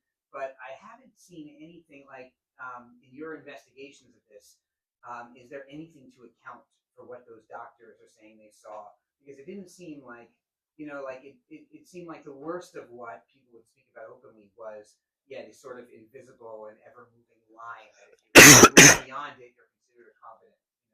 Even if you're on a bike or if you're whatever, not visibly armed or anything. Do you have any information about that? Okay, so the piece you're referring to came out in early October 2024. It's a letter of 99 American medical professionals who went and volunteered in Gaza, wrote this open letter to Biden at that point. This actually is the second letter, because there was another letter by 45 published in the summer. I actually reached out to a few of those people and interviewed them.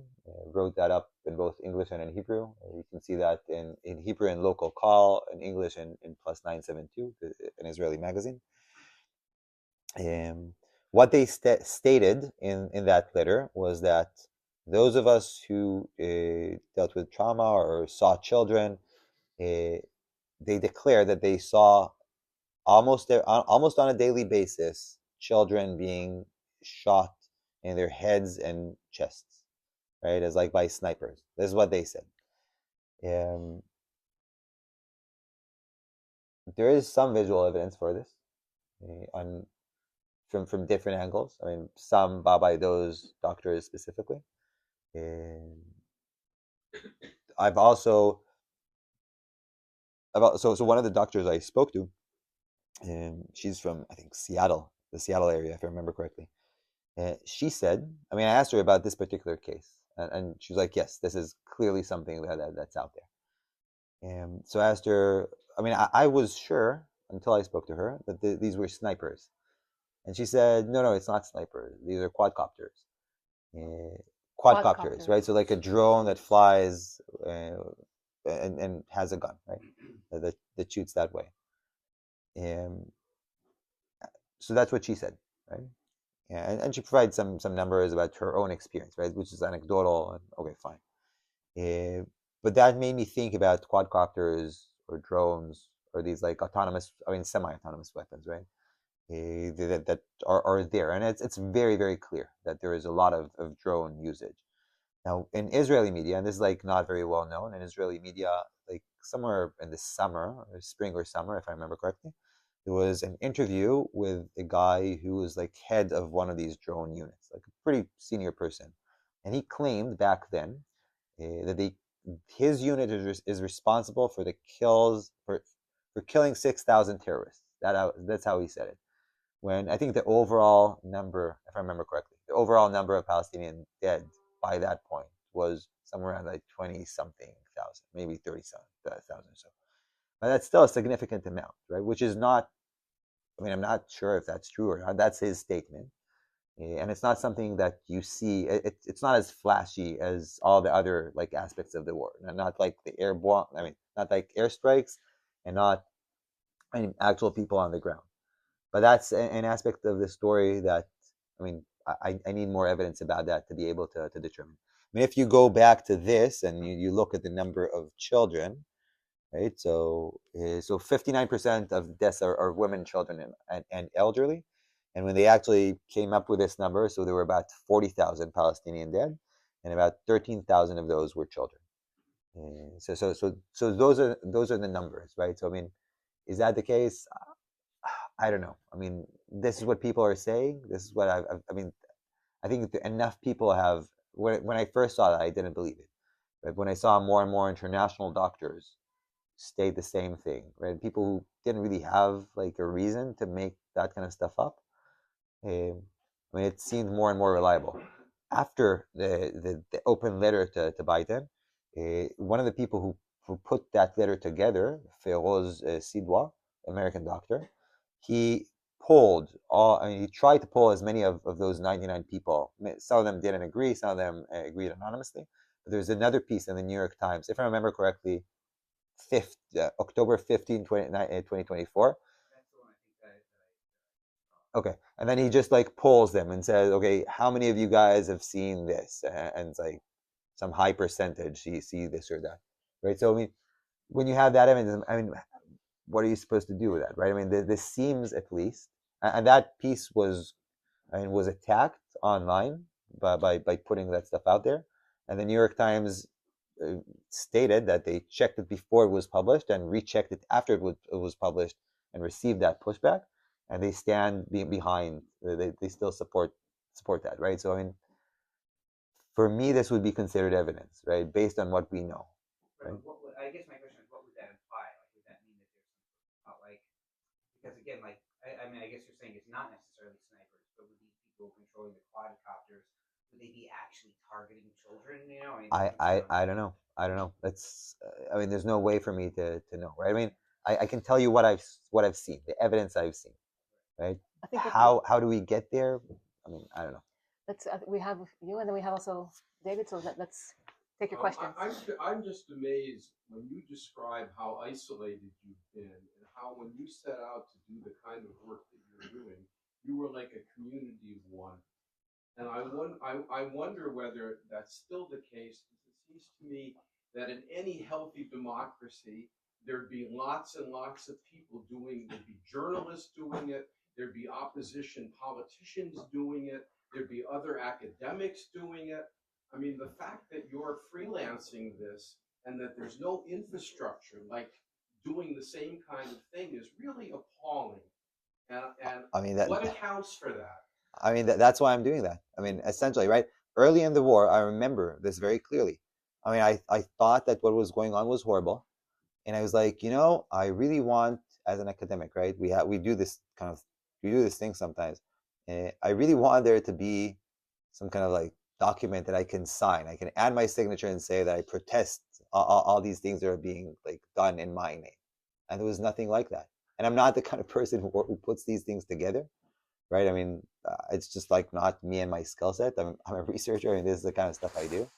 So being frustrated, very frustrated with, my communities, whether it's the Israeli community, whether it's the academic community, both in Israel, but also in this country, and the silence that I have experienced from those communities, I mean, silence or worse, right?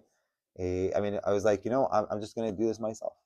And that's how I ended up starting, right? I mean, starting to document, and I mean, I felt that at the first few months, it was mostly for myself, just like as a statement to know that I did what I could back then. And that was more or less the case for, let's say, 3 months or so, until in March. I started in January, so in March, one of these versions went viral. So in the first versions got like 100 people saw that on like Twitter, right? And then the viral version, the first viral version, got like 5 million views. And I mean, other than like being terrified by this because I'm not a social media person, but after that, I mean, there was like a discrepancy between the Hebrew version and the English version. And I mean, the Hebrew version, a lot of people were like very negative about this, but on the English version, I mean, I started getting this support by random people like all over the world, and saying essentially, I mean, this is like a really important thing. And some of them shared their own stories with me, and how they were experiencing the same kind of feelings that I experienced, right? Like being essentially alone in this, and not thinking that this is, something bad is being done and they cannot prevent it, and they're like helpless.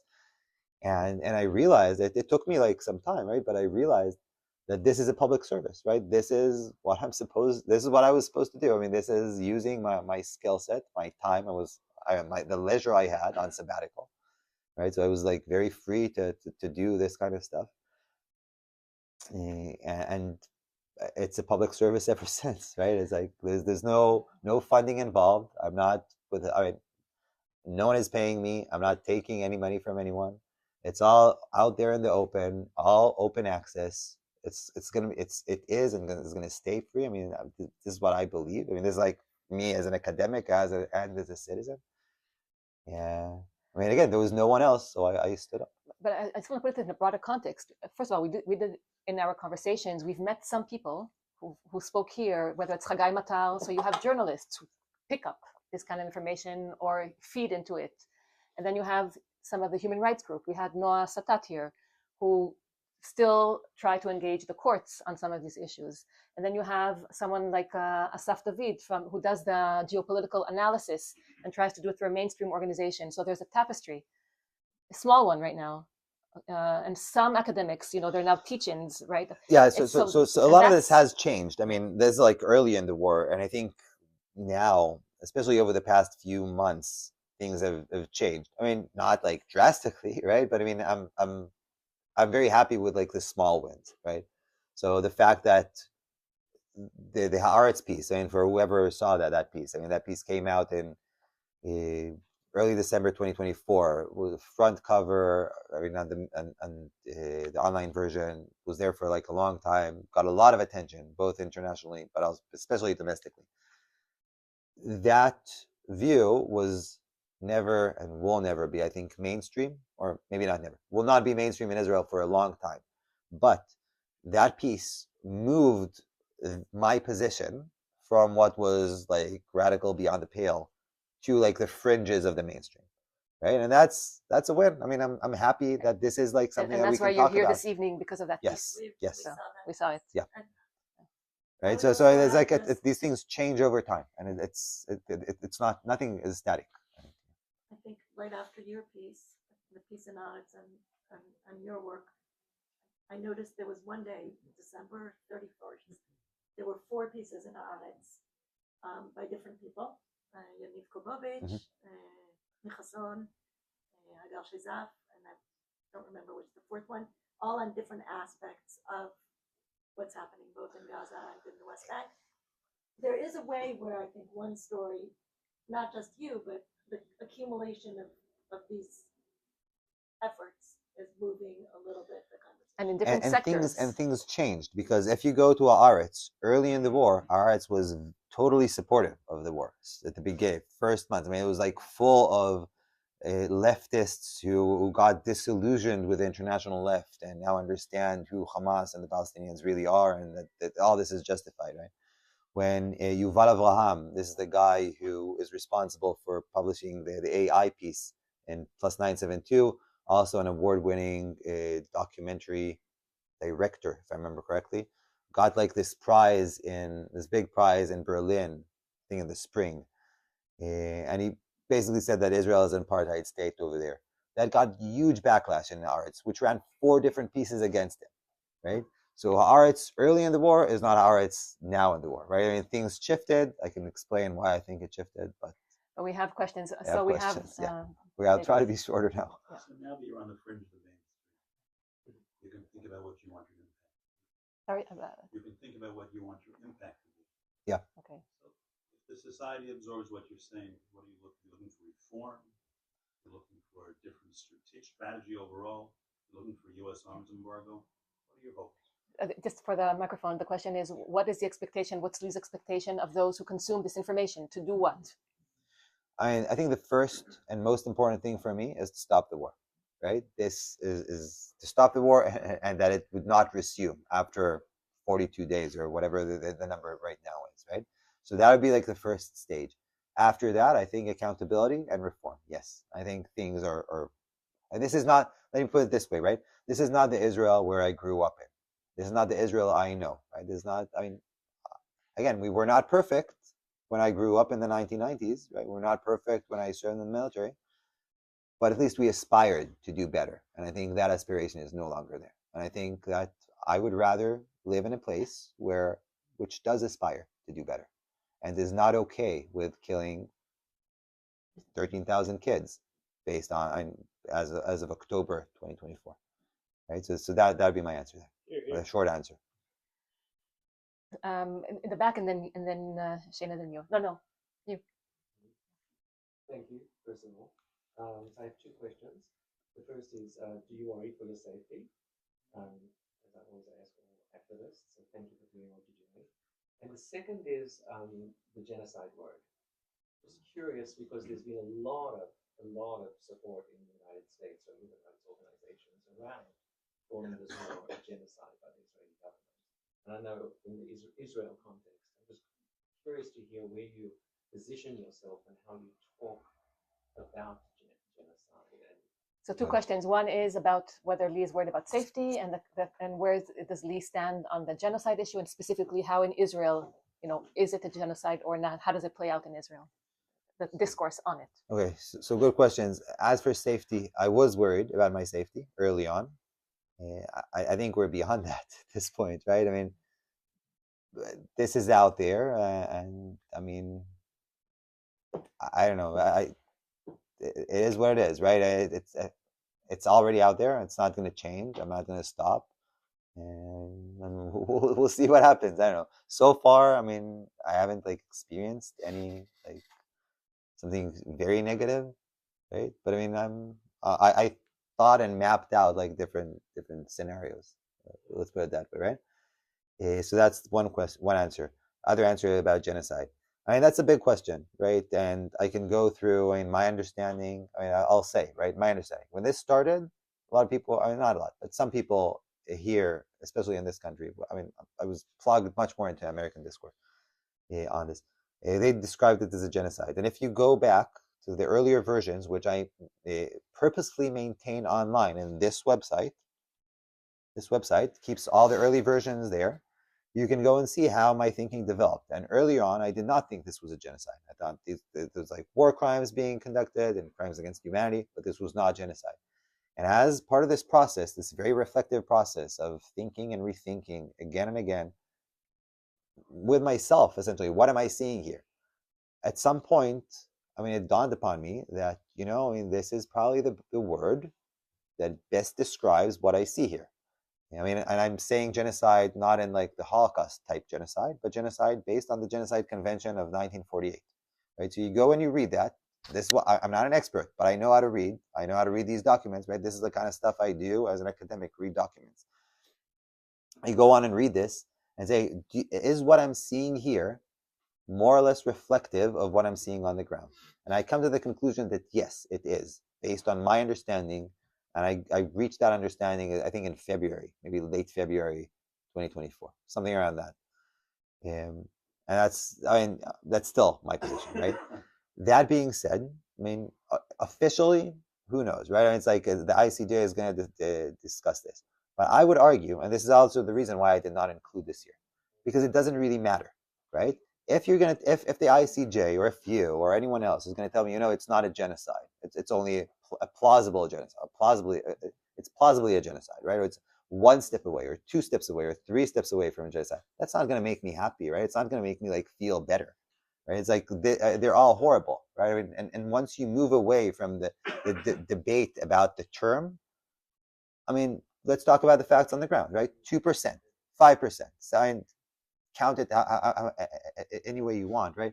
That to me is horrible, and that is not what I would want to be done in my name. I think that is a very reasonable position to hold, right? So you want to call it something else? Fine, call it something else. I don't think this should be a point of debate, right? It's not for me to decide, right? So this in my personal view, I do believe that. But it's not something I would want to like bring into discourse, because it would derail the conversation to the place where I think it's less useful than just talking about the evidence. Maybe two more questions, and I think we have to wrap up and send Lee back to his family in Israel. So please. Yeah, this was asked before, but we never got around to it. Could you speak to starvation as a weapon of war? Yeah. Okay. So a big topic. Let's try to keep it simple. Everything going into Gaza has to get Israel's approval. The amount of humanitarian aid, which is the basics: food, water, medicine, fuel to run hospitals, essentially, right? All of these have drastically been cut throughout the war. It fluctuates more or less.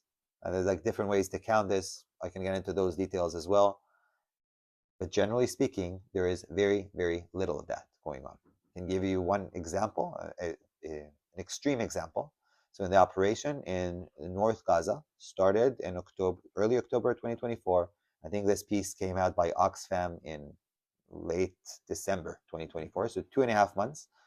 If I remember correctly, I might be wrong by a bit, but not by a lot. They recorded either 12 or 22 trucks going into the entirety of North Gaza. How many people lived in North Gaza? Nobody really knows, but we're talking about many tens of thousands to a few hundreds of thousands. At the beginning of that, some of those people were removed. If you want to use the word ethnic cleansing, you could do that, but there are still thousands of people living. How are those people living? I have like some answers, not great answers, but that kind of stuff is not going in. And I can tell you also that from very early in the war, people were undergoing operations, some of which I have watched personally and heard personally, without anesthesia, right? And some of these operations are serious operations, whether they're C-sections or they're amputations, right? So there is a clear decision somewhere at some point, or maybe not a clear decision. There's this ambiguity that, and the result of which is that there is very little stuff in general gets into Gaza, right? I mean, that's what I'm seeing. And the numbers of what is going on into Gaza comes from two places. One is the UN, the other is Kogat, the Israeli military, essentially. They have a website with all that information on there. There's like some discrepancies. I can explain them, but it's not very important for us. But in both of those, it is very clear that far less stuff in general is going into Gaza. And again, food and water is like the key part. I've heard repeatedly it's happened that people will news reports will cite statistics of how little is going in, and Israel will immediately, Israeli representatives will immediately say that's not true. There are all these trucks parked at the checkpoint, and they can't. There's not enough people to down. Are they simply lying? No, they're not lying. That's true. I mean, there is a lot. There is a lot of aid that is being brought into Gaza and stays on the Gaza side of the border in these like whole logistics centers, right? Where there's an entire process which I cover in this piece that I hopefully is going to come out early next week on the entire process of humanitarian aid into Gaza. This is going to be in Hebrew at first. Maybe the English version is going to take that up. Never mind. But so that is true, but you need to look at more than just the number of trucks. And there's an entire policy that makes it very difficult for aid to move from wherever it's coming from, well, oftentimes outside Israel, Jordan, Egypt, or like big places, all the way to the consumer or the person who needs that aid.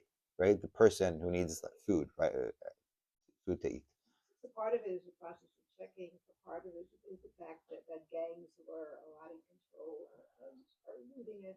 Yeah, but for example, these gangs is a good example, right? So there are gangs. Everyone agrees there are gangs. As I was told by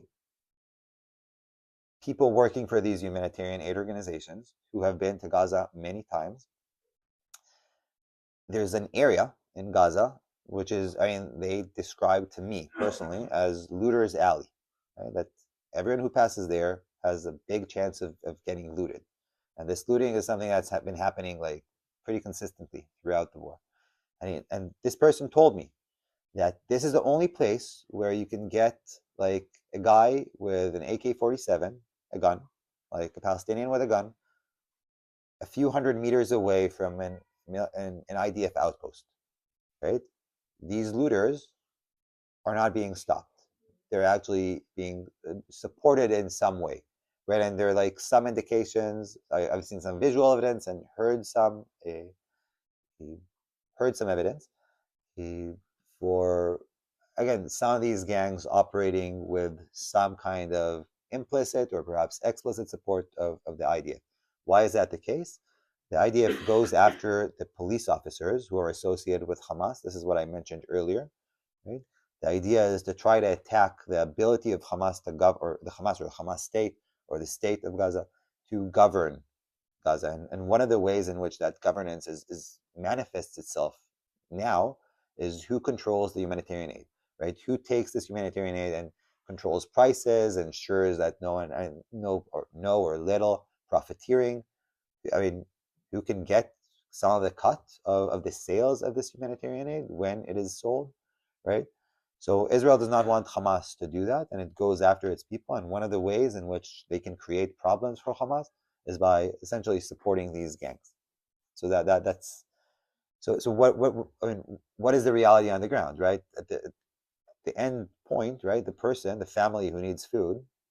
So you're coming out with a piece on this. Yeah. So this would be in Sicha Mekomit, local call in Hebrew. Hopefully, it was supposed to come out like now, but because they postponed it because of the Sicha. Sicha Mekomit is a Hebrew, yeah. 7.2 is English, which is the Sicha Mekomit is local call. Yeah, it would be like a progressive online magazine. We can ask Lee to send us the link when it comes out, and we can send it out. And we had one of our talks was with the executive director. Let's take one last question and say goodbye to Lee, please. Follow up on this question. Very unpleasant question to have to ask. do you believe the reports that trucks were en route from Jordan to Gaza, and they were passing through Israel on more than one occasion, were assailed by Jewish settlers, and some of the food and supplies were destroyed so that they wouldn't reach Gaza? I read these reports and asked people what they thought, and some said, don't believe everything you see. So I dismissed it. And now I can't miss this opportunity to ask you what your opinion is, if such things really could happen. Yeah, I mean, obviously, it was very, very obvious. I mean, there's oh, sorry. So we have to repeat the question. The question whether the reports about the settlers interfering with and preventing the delivery of supplies from Jordan. Yes, very clearly, yes. I don't think anyone would doubt that. There is a lot of evidence of both of those, right? So I think some of them are proud, like they talk about it in Channel 14. Yeah. So there's public campaigns, public campaigns. There's an organization called Tzavteisha, which organized, and these essential gangs or like what? Yeah. Okay. You don't have time because you want to go home. Maybe, I don't know.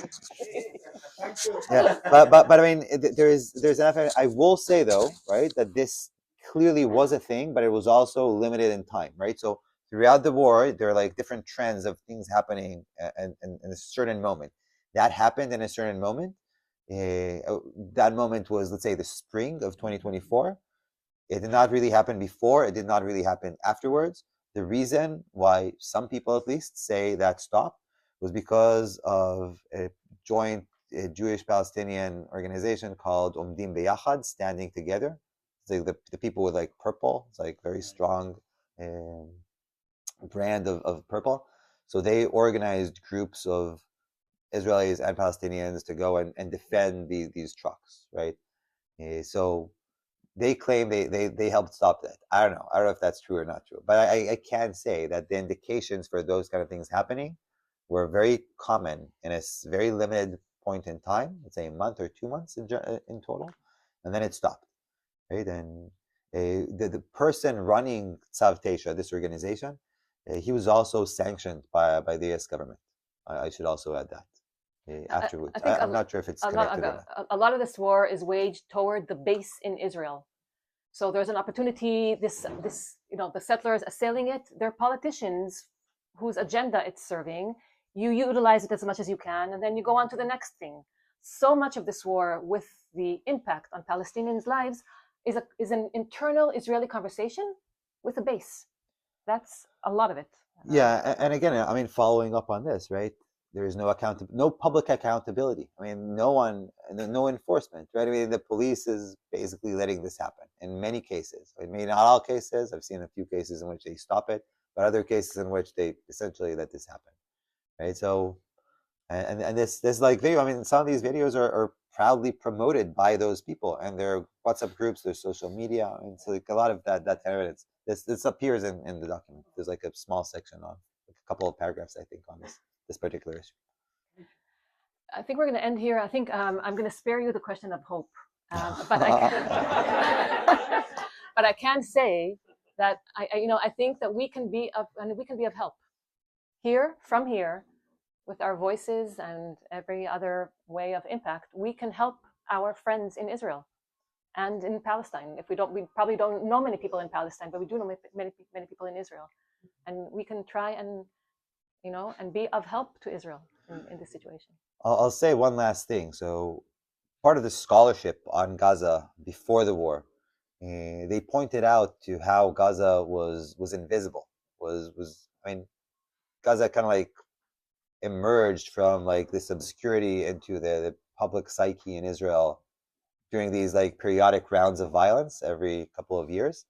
But immediately afterwards, everyone just decided to ignore it and look the other way, right? And I think perhaps I see my role now. One of my roles, maybe to answer like one of these questions that was raised earlier, to avoid that from happening again, right? And this is, I do not think this should or can. I do not want this to disappear. I mean, I think it's important enough for me, for us, for us Israelis, at least, to, I mean, remember what was done by us in our name at this moment, or it still is being done at this moment in time, and reflect on what this means and our responsibility because of that. So, yeah, thanks again. Thank you very much.